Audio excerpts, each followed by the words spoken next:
En France, 72 heures après la violente agression d'un maire et son fils en Isère, le suspect a été interpellé hier. Un litige l'opposait à la municipalité sur des questions de travaux réalisés sans autorisation. Une enquête a été ouverte pour tentative de meurtre sur personne dépositaire de l'autorité publique. Et une énième agression qui pose une nouvelle fois la question de la protection des élus locaux, surtout en milieu rural. Quelle réponse de l'État? On en parle avec vous, Françoise Gatel. Vous êtes ministre chargée de la ruralité. Madame la ministre, alors on sait qu'il y avait une loi en 2024 qui a durci les sanctions pour les agresseurs des élus. Est-ce que l'arsenal législatif est suffisant ou est-ce qu'il faut aller encore plus loin dans les sanctions?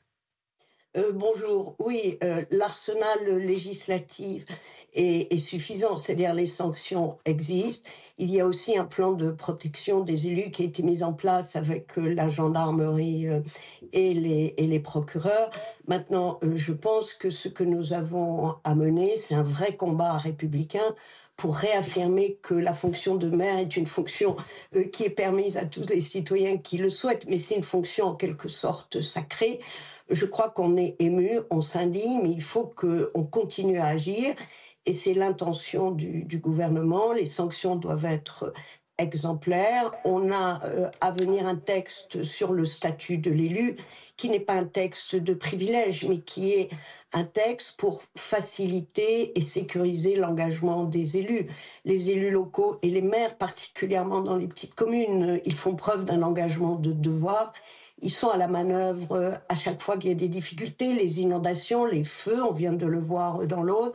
Quand des gens sont dans des vraies difficultés pour aider à trouver un logement, faciliter la scolarisation des enfants, sont des citoyens engagés. Et moi, je souhaite que ce statut de l'élu soit voté définitivement par le Parlement avant les Oui. prochaines élections municipales. Et C'est alors, juste, vraiment une Madame la ministre, détermination du gouvernement.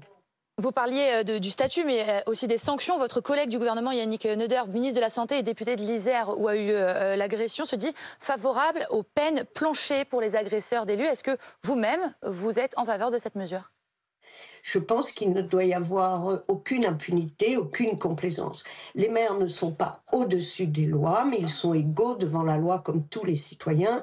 Et aujourd'hui, les agressions d'élus ressemblent aux agressions de policiers, de soignants et d'enseignants. On est tombé dans une ornière démocratique et je pense qu'il faut rappeler la notion de respect parce que ces agressions, ça suffit, parce que ça met en danger tout simplement la démocratie. Comment va-t-on encourager des élus, des citoyens à s'engager? Et je pense qu'il existe des peines qui ont été durcies et renforcées par une proposition de loi que j'avais portée avec le ministre François-Noël Buffet. Appliquons cela, réfléchissons à la nécessité de faire bouger les choses. Mais il faut aussi éduquer, c'est-à-dire il faut faire comprendre à chacun que le maire, il est le maire de tout le monde, que vous ayez voté pour lui ou pas, il veille sur tous et il veille sur tout. Et que vraiment, je pense qu'à côté des sanctions, il faut former les élus à la gestion des conflits. On a commencé à le faire avec la gendarmerie et c'est très utile. Moi-même, en tant que conseillère municipale, j'ai participé à ces formations puisqu'on est dans une société qui est devenue aujourd'hui un peu violente et très agressive. Et il faut éduquer. Et vraiment, je vois avec intérêt le nombre de maires, y compris dans les communes rurales, qui ont créé des conseils municipaux de jeunes, qui organisent des journées Oui. citoyennes, qui permettent à des jeunes qui ont entre 16 et 18 ans de faire des petits travaux dans leur commune par le biais de l'argent de poche. Tout Madame ça, la ça ministre. participe de la sensibilisation et de la conscience que chacun doit acquérir de l'importance de la fonction de maire. Ouais. Le ministère de l'Intérieur, Madame la ministre, avait publié en mai dernier les chiffres du nombre d'agressions l'année dernière, en 2024. Regardez, c'est des chiffres assez impressionnants. 2501 faits recensés, c'est une moyenne de 48 atteintes par semaine. Et selon ce rapport, 82% des atteintes touchent un exécutif local, des maires, des adjoints, des conseillers municipaux. Que faut-il faire justement pour que ces maires soient plus armés à réagir notamment face à ces agressions qui se multiplient? Je rappelle qu'en 2016, ce nombre de faits recensés s'élevait à 317. C'est 8 fois supérieur 10 ans plus tard. Absolument, vous avez raison, le phénomène est un phénomène d'ampleur.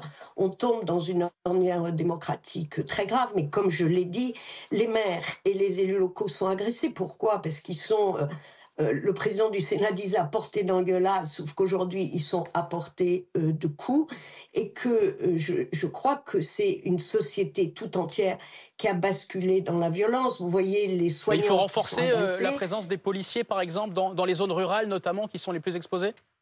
Alors, il faut savoir que la gendarmerie entretient un lien particulièrement fort avec les maires ruraux. Aujourd'hui, chaque maire a un correspondant dans une gendarmerie. Les élus donnent leurs coordonnées téléphoniques s'ils souhaitent à la gendarmerie. S'il y a un souci, ils appellent.